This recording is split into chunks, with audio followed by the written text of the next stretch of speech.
Sorry, this is the kind of comment that has to be said, and it does get me blocked by some of these creators and some of these producers because they overhype and they oversell products like the MPC Key 37.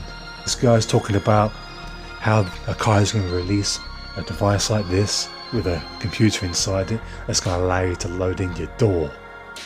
They're not going to do that. The AKAI MPC Key 37, guys. Listen, something special to it. Maybe that would be a limited edition where they add a full computer on here where you can run the DAW on here just like you would on your laptop, as well as Pro Tools or Studio One. Maybe a limited edition, but I promise you, it's probably going to happen, you guys.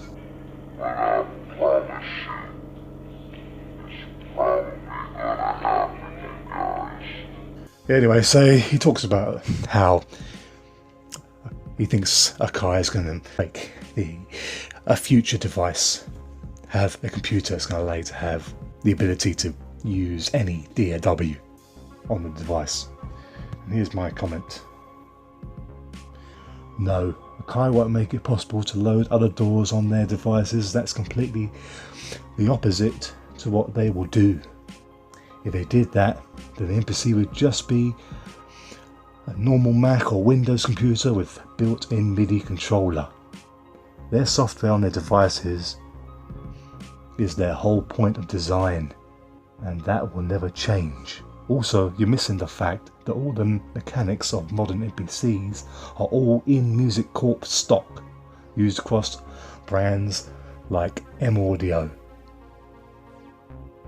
The pads on the MPC Key 37 are the exact same as on the over 11-year-old MPK 249. No different, no innovation. This is facts. That's probably going to be banned by this guy. Whoopsie.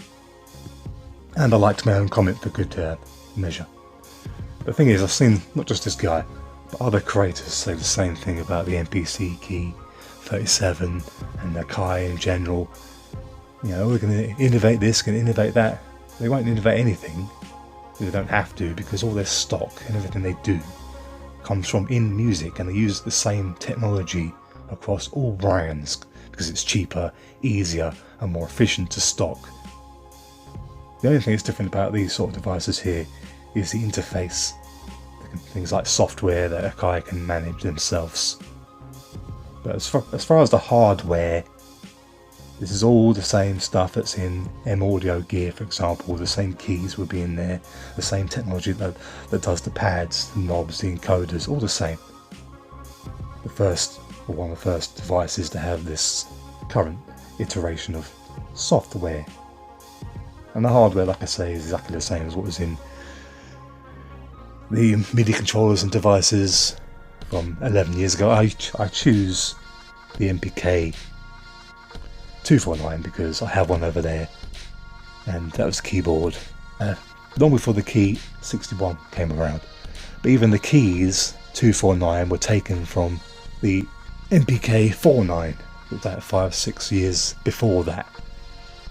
They're identical, put them side by side. So there's not going to be a major innovation because it's a corporate brand. It's part of a corporation, and they're limited, like I say, because they want to maximize profit. Stuff they get made, you know, the keys. If it's easier to make all the keys the same and put them across all brands, all the computer and electronics inside the same, easier to manufacture and produce all the stuff you need to create these devices across all these different brands. That's one of the downfalls of corporations. They're not like Arturia or other brands that are more independent. You can do innovation, like Ableton perhaps, you know. They do new things, you know, like MPE capability and stuff like that. You're not going to see that in a brand that's under a corporation like inMusic. Simple as that. What do you think? Leave in the comments down below.